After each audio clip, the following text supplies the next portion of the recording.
Queridos hermanos, buenas noches, esperando que estén todos ustedes bien. Es un gusto poderlos saludar a través de este medio. Hoy, sabrán ustedes que vamos a seguir adelante, ¿verdad?, en nuestro estudio. Y precisamente estamos viendo la primera carta del apóstol Pablo en el capítulo número 15. Ya hemos iniciado en semanas anteriores con los versos 1 al 2, después la semana pasada vimos los versos del 3 al 5, el día de hoy vamos a seguir adelante con los versos del 6 al 8. Amén. Y bueno, vamos a iniciar diciendo que pues a partir del verso número 5, Pablo inicia relatando una lista de personas a las cuales Jesús fue apareciendo después de la resurrección. Y esta lista es históricamente la que tiene más antigüedad o la que se conoce pues con más antelación, porque los evangelios se escribieron 10 o 12 años después de todo esto, ¿no? Y lo comentamos sencillamente por el relato de los discípulos de Camino de Emaús. Allá precisamente en el relato de Camino de Emaús, en el capítulo número 24 del Evangelio de Lucas, dice en el verso 33 y 34 que cuando ellos se levantaron a la misma hora, ¿sí?, de aquellos discípulos que iban camino de Emaús cuando venían de Jerusalén, dice la escritura que volvieron a Jerusalén y hallaron a los 11 reunidos. ¿Quiénes 11? A los 11 apóstoles. Y a los que estaban con ellos, o sea, al grupo que estaban ahí, y aparte, dice el verso 34, y decían ellos, ha resucitado el Señor verdaderamente y ha aparecido a Simón.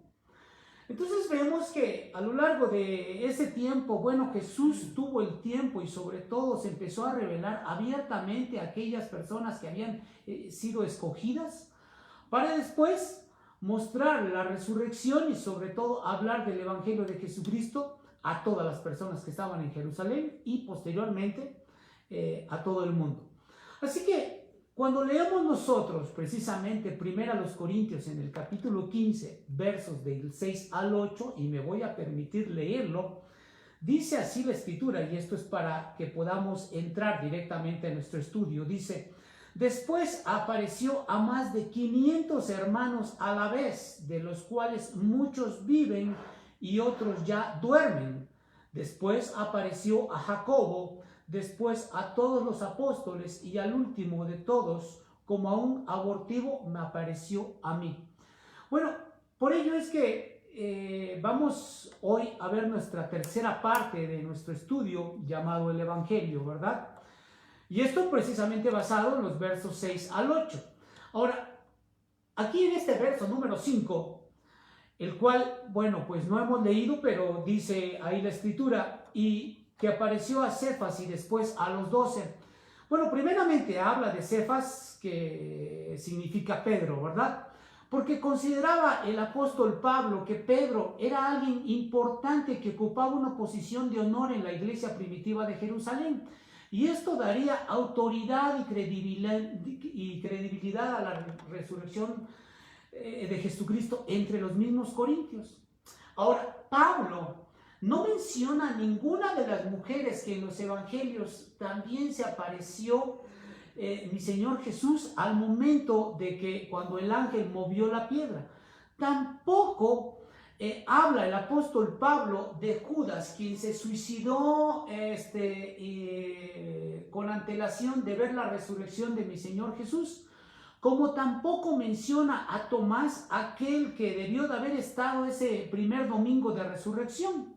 Se puede decir que no menciona a muchos de los cuales fue un grupo de testigos que participaron de la misma resurrección de Jesucristo y posteriormente la ascensión de los cielos de Jesús, ¿verdad? Pero como quiera que hubiese sido esta ascensión, el resurgir o estas apariciones de mi Señor Jesucristo, pues son una conexión directamente de este Jesús histórico con el Cristo resucitado. Esto nos lleva a considerar lo que dice precisamente el verso 6, que dice ahí en la primera epístola del apóstol Pablo, ¿verdad? En el capítulo número 15, dice: después apareció a más de 500 hermanos a la vez, la mayoría de los cuales muchos viven aún y otros ya duermen. Aquí podemos considerar un primer punto, que el evangelio fue revelado a los hombres. ¿A cuántos? A 500, como menciona aquí. Y no hay un registro precisamente en los evangelios ni en el libro de los Hechos de que Jesús haya aparecido a 500 personas a la vez. Tal vez porque el apóstol Pablo está considerando que fue el número de los cuales apareció en el día de Pentecostés. Y esto no lo estamos cuestionando en este momento, ¿verdad? Solo estamos mencionando lo que el apóstol Pablo mismo dijo en esta ocasión. O sea que pudiéramos decir que lo importante aquí no es saber el lugar en donde apareció Jesús, ni el número exacto de a quienes apareció. Lo importante aquí es entender que hubo un grupo numeroso de testigos que fueron los elegidos de Dios para testificar de la resurrección de Jesucristo. Y esto precisamente por lo que menciona el libro de los Hechos en el capítulo número 10, en los versos 39 al 42, donde estos hombres fueron capacitados para poder mostrar y testificar de Jesucristo. Dice el libro de los Hechos en el capítulo 10, versos 39 al 42. Y nosotros somos testigos de todas las cosas que Jesús hizo en la tierra de Judea y en Jerusalén, a quien mataron colgándole de un madero. A este levantó Dios al tercer día e hizo que se manifestase, no a todo el pueblo, sino a los testigos que Dios había ordenado de antemano. ¿Lo ves? Está hablando de aquellos que habían sido elegidos para ser testigos de su resurrección, pero no era para todos, solamente para unos cuantos. Y en este caso, el apóstol Pablo hace referencia a 500 personas, o sea, a más de los apóstoles, a más de los que estaban con ellos, y a un grupo bastante nutrido. Y dice luego: a nosotros que comimos y bebimos con él después que resucitó de los muertos, y nos mandó que predicásemos al pueblo y testificásemos que él es el que Dios ha puesto por juez entre vivos y muertos. De este dan testimonio todos los profetas, que todos los que en él creyeren recibirán perdón de pecados por su nombre. Esta es una promesa para todas las personas. Esta es una promesa para aquellos que han sido elegidos, aquellos que han buscado a mi Señor y Salvador Jesucristo por la fe y el arrepentimiento genuino en su pecado. Ahora, si nosotros pudiéramos leer una vez más el verso número 42, que dice: y nos mandó que predicásemos al pueblo y testificásemos que él es el que Dios ha puesto por juez de vivos y muertos. Esto en algún sentido nos involucra y hace que nos introduzcamos dentro de la misma historia, y muestra que también entramos en la responsabilidad de testificar de Jesús. Y creo que toda persona que tiene un encuentro genuino y personal con la persona de Jesucristo, pues le nace en el corazón y el deseo ferviente de compartir de la resurrección de él, de mostrar su evangelio como en algún sentido aquellos dos discípulos que iban camino a Emaús, cuando el Señor se juntó con ellos, ellos mismos dijeron: ¿no ardía nuestro corazón cuando nos leía las Escrituras? Y esto habla fervientemente de aquellas personas que han buscado a Jesús y que han tenido un encuentro con él, que han sido transformados en su corazón de forma radical, que buscan verdaderamente testificar y mostrar el evangelio de Jesucristo. De ahí entonces lo que dice el mismo verso 6 de esta misma epístola, 1 Corintios en el capítulo 15, dice el verso 6: después apareció a más de 500 hermanos a la vez, la mayoría de los cuales muchos viven aún y otros ya duermen. En un tribunal judío se exigía la presencia de 2 o 3 testigos como para probar la veracidad de un acontecimiento. Y al aparecer Jesús a más de 500 personas a la vez, bueno, pues nuestro Salvador o Jesús mismo estaba entregando una prueba muy contundente de que estaba vivo. Ahora, Pablo añade que la mayoría de ellos estaban todavía con vida cuando él escribió esta epístola. O sea que en ese tiempo, en algún sentido, muchas personas a las cuales Jesucristo había aparecido en ese tiempo, bueno, todavía podían testificar de él. De ahí que el mismo apóstol Pablo está dando a entender que si alguien dudaba del hecho de que Jesús había vencido la muerte y que había resucitado, bueno, podía ir en ese momento a consultar a cualquiera de los creyentes que vio a Jesucristo resucitado para comprobar ese hecho y decirles, bueno, ¿qué fue lo que viste tú? Eso es lo que está diciendo Pablo.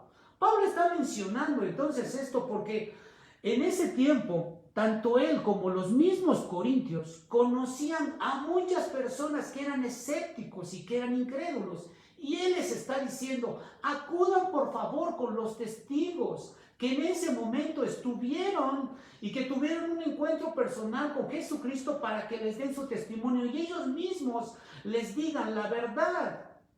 Y ustedes también puedan comprobar los hechos que son tangibles y que esto no es una historia de cuentos, sino que es la verdad del Evangelio llegada directamente desde los cielos y que mi Señor Jesucristo se encarnó en carne, ¿verdad?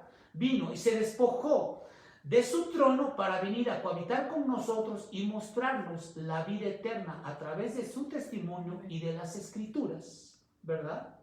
Entonces podemos ver aquí cómo es que el mismo verso 6 dice, y otros duermen, o sea, hablando del otro grupo de personas que también habían visto con antelación a mi Señor Jesucristo, pero que ahora ya no estaban vivos, sino que duermen. Ahora, en los tiempos de la iglesia primitiva, todo creyente en Cristo, al morir, bueno, se decía que no moría, sino que solo dormía, refiriéndose a qué cosa, a que la persona caía en un sueño profundo, al cual despertaría algún día, ¿verdad? Y esto, bueno, tomando precisamente la promesa de la resurrección para los creyentes en Cristo, como lo dice claramente Daniel 12:2, que muchos de los que duermen en el polvo de la tierra serán despertados, unos para vida eterna y otros para vergüenza y confusión perpetua.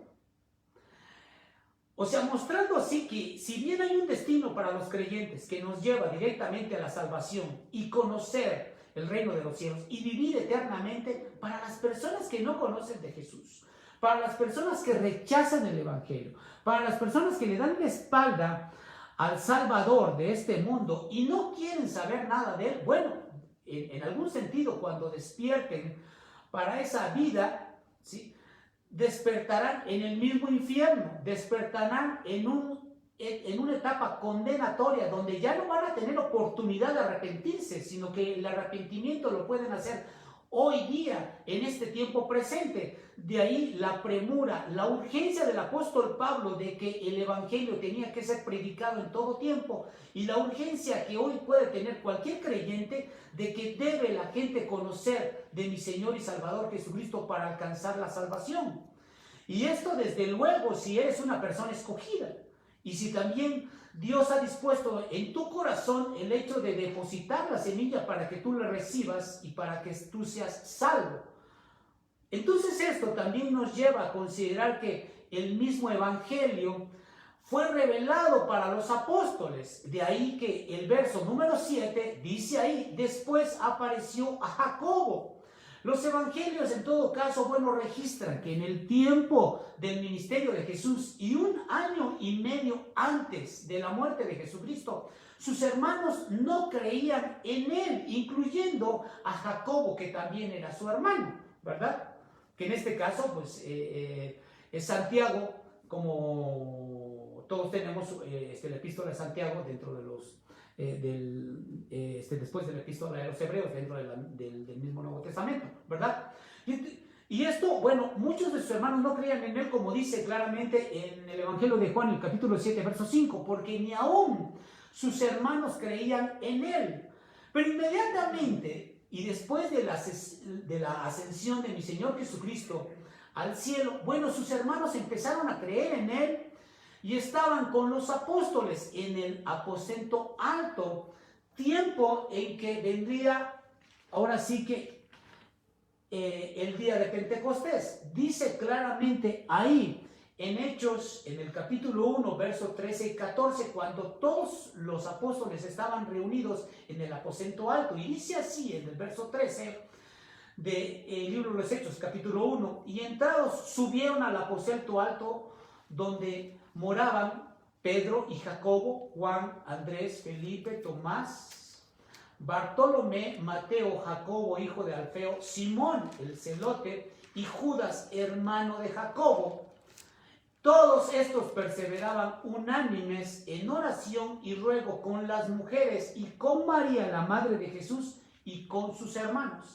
¿Te fijas cómo es que también estaban ahí? Y ellos ya creían en él. Pero esto fue a partir de la resurrección de mi Señor y Salvador Jesucristo. Ahora, Pablo en algún sentido menciona a Jacobo en este verso 7 porque tenía el mismo Jacobo, Santiago, ¿verdad? Estamos hablando de la misma persona, tenía una posición importante y prominente en la antigua iglesia o la comunidad cristiana de Jerusalén, porque Jacobo mismo inclusive escuchó al apóstol Pablo cuando regresó a Jerusalén, cuando él estaba en Antioquía, cuando él precisamente en otro tiempo no era creyente, el mismo apóstol Pablo, y que en su momento era un perseguidor de la iglesia, y que en ese momento cuando él llegó a Jerusalén, pues muchos de los discípulos le rehuían porque sabían que era un perseguidor de la iglesia y no sabían que era creyente, ¿verdad?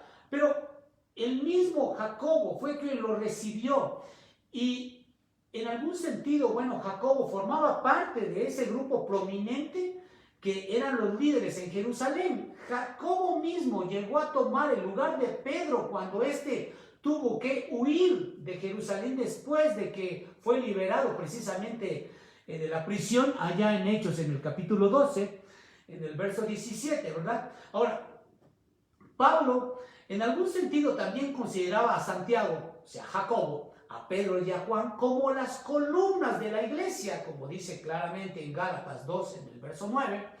Y al terminar en su tercer viaje misionero, Pablo entrega un informe veraz y completo a Jacobo y a los ancianos de Jerusalén.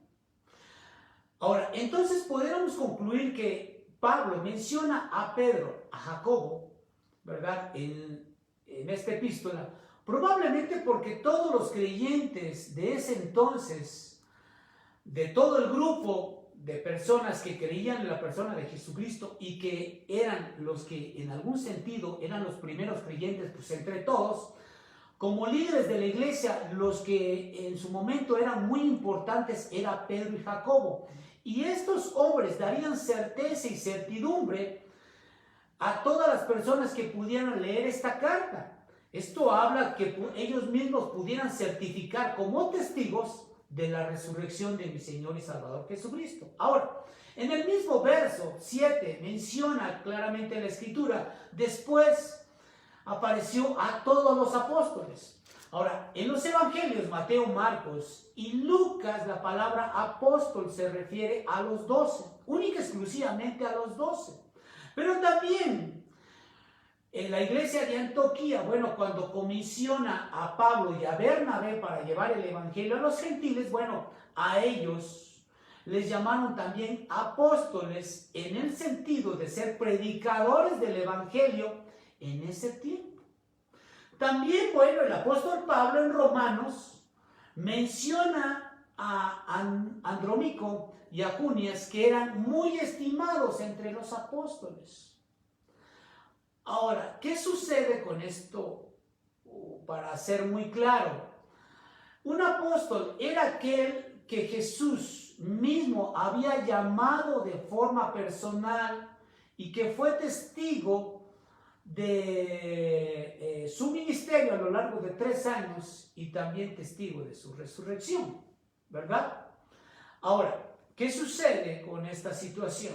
que llegaría al punto en que muchas personas, pues al día de hoy no podrían ser apóstoles, como a veces, y tenemos mucho respeto por aquellas personas que dicen, es que el apóstol tal dijo esto. Bueno, pues de forma muy personal y de acuerdo como dice la Biblia, pues los apóstoles solamente eran 12. ¿Por qué? Porque nosotros hemos sido cimentados bajo la doctrina de los apóstoles, como dice claramente el libro de los Efesios.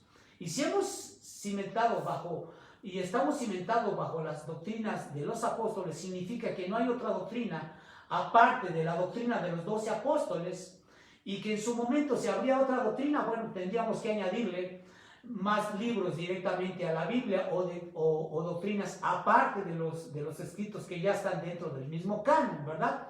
Entonces, esto nos lleva a considerar un tercer punto, mis queridos hermanos, que el Evangelio también fue revelado en mi tiempo. Esto, de acuerdo a lo que dice el apóstol Pablo, y a lo mejor lo que dice el verso 8, no es precisamente lo que tenemos anotado como nuestro tercer punto. Dice el verso 8, y al último de todos, como a un abortivo, me apareció a mí. Ahora, decimos nosotros que el Evangelio fue revelado en mi tiempo. ¿Por qué? Porque en algún sentido no fue en el tiempo del apóstol Pablo, sino fue en el tiempo de Dios mismo. Entonces, ¿qué quiere decir aquí cuando el mismo apóstol Pablo dice, y al último de todos, ¿verdad? Al último de todos, como diciendo, al último de todos, pues fui yo. Esto significa que Pablo ocupó el último lugar en el orden de apariciones de Jesús. Y se refiere a que su conversión fue repentina, pero él mismo la considera fuera de tiempo, porque ocurrió años después de la ascensión de Jesús a los cielos. Esto significa que fue en el tiempo en que Dios lo dispuso, porque así lo planeó nuestro Salvador. ¿Por qué? Porque Él quería que así fuese para proliferar el Evangelio en ese entonces. Y esto es incuestionable, es dogmático, porque no podemos poner a discusión la Escritura. Y hay que considerar que Dios hace las cosas de forma perfecta en su tiempo preciso y cuando Él quiere. Entonces, aquí el apóstol Pablo se está refiriendo a una experiencia de conversión que tuvo camino a Damasco, cuando dice como un abortivo, y al encuentro que tuvo él con nuestro Señor Jesús, lo llama precisamente una visión celestial. ¿Por qué razón? Porque el encuentro que tuvo no fue precisamente una alucinación, sino una revelación genuina al tener un encuentro personal con el Jesús resucitado. Esto nos muestra que Él pertenece a un grupo de personas a las que Cristo escogió para revelarse después de su resurrección. Y esto lo coloca al apóstol Pablo como el último de los apóstoles. Y en su momento, de forma sucesiva, en generaciones posteriores, a nosotros también nos coloca en una cadena sucesiva donde nosotros somos testigos, si bien no visualmente de forma física de la resurrección de Jesús, sí ha sido para nosotros de forma espiritual el haber nacido de nuevo y tener un encuentro personal con Jesucristo, ¿verdad? Por ello es que dice aquí en el verso 8, como un abortivo me apareció a mí. O sea que Pablo también escoge una expresión poco usual. Y es un término griego que se utiliza solamente en esta ocasión en el Nuevo Testamento y significa un nacido muerto o un feto abortado. O sea, como que está diciendo, pues yo de forma anormal, de forma apresurada, de forma intempestiva, nací de nuevo, ¿verdad? Pero no nací en el tiempo que todos debieron haber nacido de nuevo y que tuvieron un encuentro personal con Jesucristo. Ahora, Dios nombró al apóstol Pablo o llamó al apóstol Pablo desde el vientre de su madre, ¿sí? Para que fuese un apóstol. Y esto precisamente lo vemos en la epístola a los Gálatas, en el capítulo número 1, verso número 15. Si vamos a la epístola a los Gálatas, en el capítulo número 1, verso 15, dice ahí la escritura: pero cuando agradó a Dios, que me apartó desde el vientre de mi madre y me llamó por su gracia, revelar a su Hijo en mí para que yo le predicase entre los gentiles, no consulté enseguida con carne y sangre, ni subí a Jerusalén a los que eran apóstoles antes que yo, sino que fui a Arabia y volví de nuevo a Damasco. Y después, pasados 3 años, subí a Jerusalén para ver a Pedro y permanecí con él 15 días. Aquí vemos claramente que el apóstol Pablo fue discipulado de forma personal por 3 años por mi Señor y Salvador Jesucristo. Inclusive él se puede decir que estuvo en Antioquía, y cuando él va directamente a Jerusalén, él estaba mostrando verdaderamente que no era precisamente su intención el haber sido apóstol, ni él se nombró de forma deliberada por sí mismo, como dice en la epístola de los Romanos en el primer capítulo, sino que fue Jesús quien los escogió como apóstol. Y esto nos puede ayudar a entender que no fue obra de la casualidad o suerte que él llegara a conocer a Jesucristo. Todo estaba dispuesto por Dios en su tiempo preciso, ya que Jesús, en todo caso, bueno, pues no le tomó en cuenta al apóstol Pablo, el que haya sido un perseguidor de la iglesia, ni sus antecedentes, consintiendo la muerte de muchos fieles creyentes cuando él no conocía a Jesús. Sencillamente no lo hizo, ¿verdad? Sino que ese momento de haber tenido un encuentro personal con Jesucristo, ese fue el momento crucial y punto de partida para iniciar su apostolado. Y te puedo decir que Dios no nos ha tomado en cuenta nuestros pecados, no nos toma en cuenta muchas cosas que nosotros hayamos hecho de forma irreverente, que por rebeldía, por desconocimiento, por no querer estar a sus pies, no lo ha tomado en cuenta, sino que hoy Él nos da la oportunidad para poder llegar a sus pies, para que podamos nosotros conocerle y entonces pudiéramos nosotros tener un encuentro personal con Jesucristo.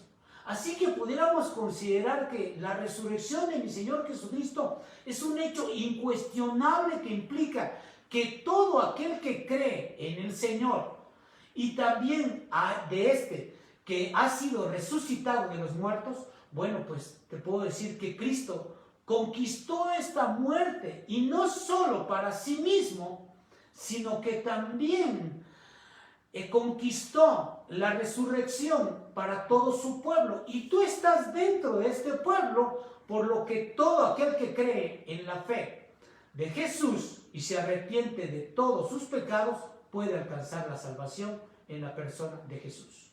Y quiero decirte, por último, muchos hoy no conocen a Jesús. Muchos viven en una incertidumbre, en una desesperanza, en grandes problemas, agobiados por lo económico, por alguna enfermedad, por distintas penalidades, penumbras, inclusive hasta tragedias.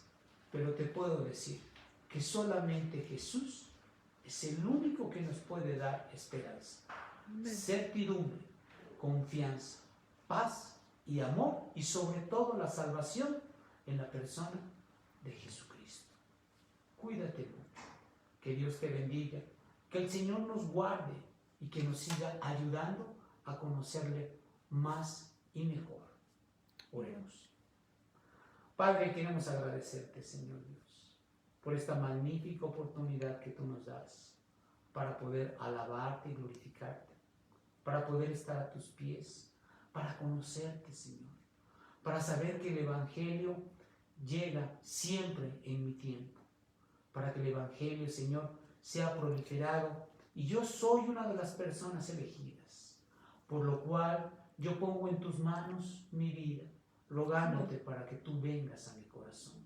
Yo quiero conocerte, mi Señor, quiero buscarte, quiero entregarte A ti, Señor Dios, todo lo que soy, espiritual mi cuerpo, deseoso de poder estar a tus pies para buscarte de todo mi corazón. Perdona mi pecado, Señor, y ayúdame a estar siempre buscándote, Señor Dios. En el nombre de Jesús, te lo ruego y te lo pido. Amén. Dios te bendiga.